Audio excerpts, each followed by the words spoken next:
Assalamualaikum warahmatullahi wabarakatuh.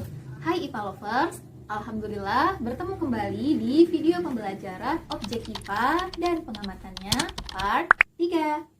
Belajar IPA itu asik euy. Dalam video kali ini kita akan melanjutkan pembahasan masih dengan tema yang sama, yakni objek IPA dan pengamatannya. Pada video kali ini, kita akan mengulas materi mengenai sikap ilmiah dan manfaat dalam belajar IPA. Nah, IPA Lovers, kalau di video sebelumnya kita sudah sama-sama belajar mengenai prosedur ilmiah atau tahap-tahap yang dilakukan dalam sebuah penyelidikan, maka kali ini kita akan membahas tentang sikap ilmiah. Sikap ilmiah adalah suatu sikap yang harus dimiliki oleh ilmuwan ataupun siswa dan siswi yang melakukan suatu penyelidikan. Adapun sikap-sikap ilmiah tersebut akan kita bahas hari ini satu persatu. Jadi, simak baik-baik ya. Sikap ilmiah yang pertama adalah mengembangkan keingintahuan. Nah, IPA Lovers, seorang ilmuwan ataupun seseorang yang ingin melakukan penyelidikan dan penelitian sangat penting dalam memiliki sikap mengembangkan keingintahuan ini. Apabila tidak ada sikap keingintahuan, maka tidak akan muncul pertanyaan-pertanyaan. Apabila tidak ada pertanyaan-pertanyaan, maka tidak akan pula terjadi yang namanya penyelidikan atau penelitian tersebut. Adanya sikap ingin tahu akan mengantarkan kita pada sebuah pertanyaan. Pertanyaan-pertanyaan tersebut kemudian akan mengantarkan kita kepada tahap-tahap pengamatan atau pencarian informasi yang akan membuat kita mengetahui atau mendapatkan sebuah informasi atau pengetahuan yang baru. Sikap ilmiah yang kedua adalah dapat membedakan fakta dan opini. Nah, dalam sebuah proses penyelidikan atau prosedur ilmiah, kita harus bisa betul-betul membedakan mana yang fakta, mana yang opini. Fakta adalah suatu pernyataan yang menggambarkan tentang sesuatu atau kejadian yang benar-benar terjadi dan sudah diketahui atau terbukti keberadaannya. Sedangkan opini adalah suatu pernyataan yang belum diketahui secara pasti kebenarannya. Sikap ilmiah yang ketiga adalah berpendapat secara ilmiah dan juga kritis. Ketika kalian mendapatkan suatu informasi, maka sebaiknya kalian tidak langsung menelan informasi tersebut mentah-mentah. Tapi kalian harus mengusut terlebih dahulu apakah informasi yang diberikan tersebut benar atau tidak. Itulah yang disebut dengan sikap kritis. Sikap ilmiah yang keempat adalah tekun, ulet, disiplin, teliti, dan bertanggung jawab. Tekun adalah sifat rajin dan bersungguh-sungguh, sedangkan ulet adalah sifat di mana kita tidak mudah menyerah. Nah, tekun dan ulet ini sangat penting untuk dimiliki oleh ilmuwan atau seorang peneliti. Apabila saat melakukan penelitian atau percobaan mengalami kegagalan, maka jangan sedih dan jangan langsung menyerah. Kita harus mencari tahu apa hal yang menyebabkan kegagalan dalam penelitian tersebut, kemudian berusaha untuk memperbaikinya dan mencobanya kembali sampai kita berhasil dalam suatu penelitian. Disiplin di sini artinya adalah taat dan patuh terhadap segala sesuatu yang menjadi tanggung jawabnya. Seorang ilmuwan atau peneliti yang memiliki sikap disiplin akan menghasilkan pengetahuan yang benar karena ia akan melakukan pengamatan atau penelitian sesuai dengan metode ilmiah atau prosedur ilmiah.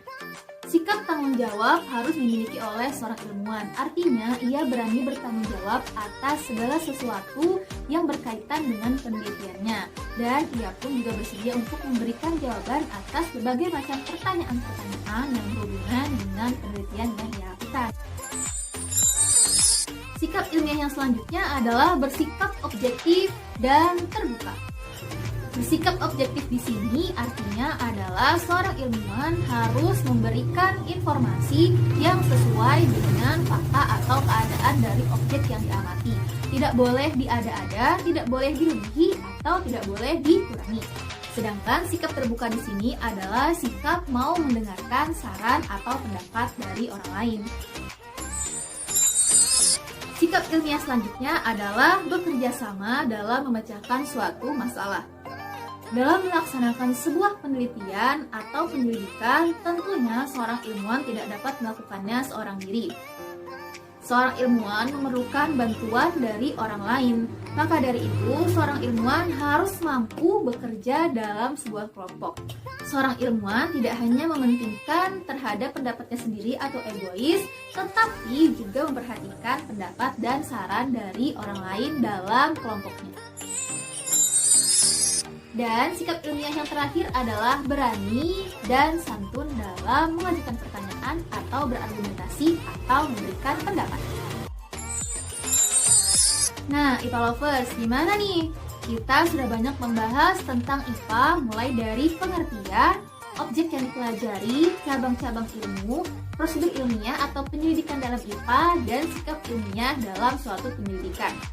Sekarang, untuk apa sih sebenarnya kita belajar IPA? Apa sih kira-kira manfaat yang kita dapatkan ketika kita mempelajari IPA? Nah, IPA Lovers, kali ini Ibu akan memberitahu kalian apa sih manfaat yang kita dapatkan ketika kita belajar IPA. Yang pertama, melalui belajar IPA, kita akan bisa berpikir logis dan sistematis. Kemudian, manfaat dari pembelajaran IPA yang kedua adalah menyelesaikan masalah. Ketika kita menemui suatu masalah, maka kita akan mencoba untuk mencari tahu jalan keluar dari masalah tersebut, yang akhirnya menuntun kita untuk mencari tahu tentang sesuatu atau melakukan sebuah penyelidikan.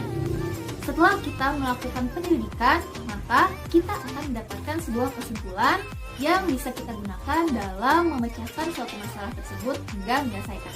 Manfaat pembelajaran IPA yang ketiga adalah memahami berbagai hal di sekitar kita. Seperti yang sudah kita ketahui bersama, bahwa objek pembelajaran IPA meliputi segala hal yang ada di alam, segala hal yang ada di sekitar kita dari yang paling kecil sampai yang paling besar. Kemudian, manfaat yang keempat adalah meningkatkan kualitas hidup. Dengan mengetahui berbagai hal yang ada di sekitar kita, maka kita pun dapat memecahkan permasalahan yang ada di sekitar kita untuk meningkatkan kualitas kehidupan kita. Kemudian yang terakhir adalah dengan mempelajari IPA, kita akhirnya bisa mensyukuri karunia Tuhan Allah Subhanahu wa Ta'ala sebagai pencipta alam semesta. Betapa Allah sudah menciptakan dunia dan seisinya ini dengan sangat sempurna, dengan hal-hal yang beraneka rupa dari yang paling kecil sampai yang paling besar. Masya Allah. Nah, IPA Lovers, sampai di sini dulu ya pembahasan kita dalam objek IPA dan pengamatannya part 3. Pada video kali ini, kita sudah belajar mengenai sikap ilmiah, yaitu sikap yang harus dimiliki oleh ilmuwan atau siswa dalam melakukan penyelidikan atau prosedur ilmiah. Kemudian, yang kedua, kita juga sudah mengetahui manfaat yang akan kita dapatkan ketika kita mempelajari IPA.